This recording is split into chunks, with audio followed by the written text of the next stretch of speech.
Pour que cet enseignement du vocabulaire de base soutenu par la littérature jeunesse soit vraiment porteur pour l'enfant, il faut bien se préparer.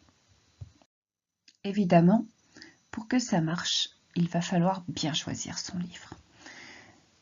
Le thème de ce livre doit être en rapport avec l'âge et les centres d'intérêt de la personne. Puis c'est mieux si jamais il est porté par des illustrations plutôt motivantes. Le langage, ça, c'est très important aussi. On doit retrouver un vocabulaire spécifique, amusant, intéressant, en rapport avec les illustrations, mais pas nécessairement trop riche non plus. Sinon, l'enfant ne pourra pas repérer ce qu'on vise à lui enseigner, c'est-à-dire la structure syntaxique, les mots de vocabulaire de base. On va chercher un ouvrage qui proposera des structures syntaxiques répétitives, un petit peu comme une comptine qu'on retient.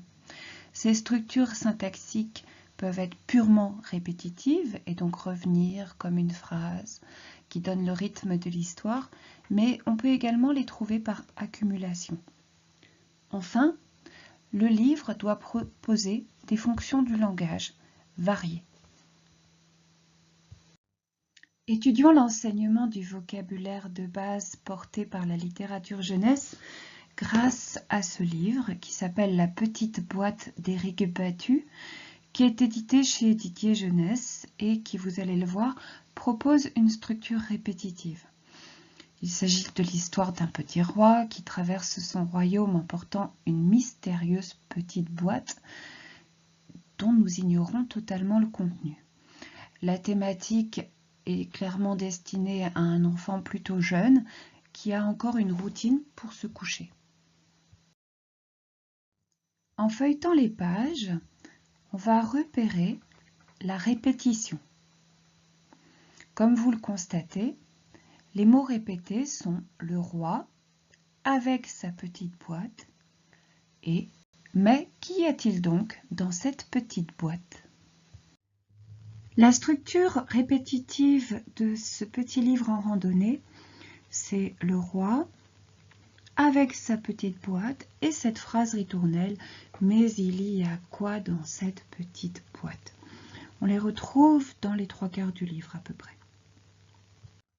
Une fois que la répétition est identifiée, on va trier les mots en fonction du vocabulaire de base et du vocabulaire spécifique. Les mots de vocabulaire de base sont situés à la gauche de la diapositive. Il s'agit de le, avec, ça, mais, qu'est-ce que, il y a, dans et cette. Le vocabulaire spécifique, c'est roi et boîte.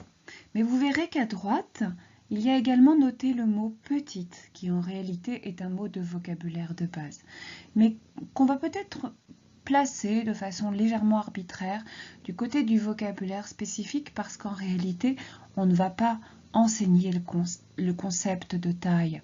On va utiliser le mot petite comme une sorte de gimmick rigolo qui va donner un petit peu plus de sens et de poids aux mots de vocabulaire spécifique roi et boîte.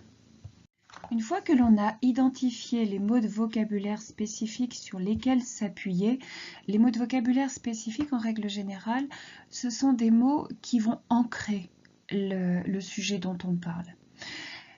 C'est pour ça qu'ils sont aussi importants. On va choisir les mots de vocabulaire de base à enseigner. On va faire des focus sur ces mots de vocabulaire de base. Et puis on va déterminer le niveau syntaxique auquel situer le récit en fonction des objectifs que l'on cherche à atteindre pour l'enfant. Il va peut-être y avoir des adaptations linguistiques nécessaires. Et ça, il faudra bien les garder soigneusement afin qu'à chaque fois qu'on racontera l'histoire, eh bien l'enfant retrouve exactement les mêmes phrases. Ici, vous trouverez le résumé du vocabulaire spécifique, du vocabulaire de base, des mots d'appui et une proposition de quelques petites phrases de 2 mots que l'on peut modéliser rapidement au cours de la lecture du livre. On va adapter la phrase ritournelle en proposant « Il y a quoi dans cette petite boîte ?» le focus se fera sur le mot quoi et sur le mot dans,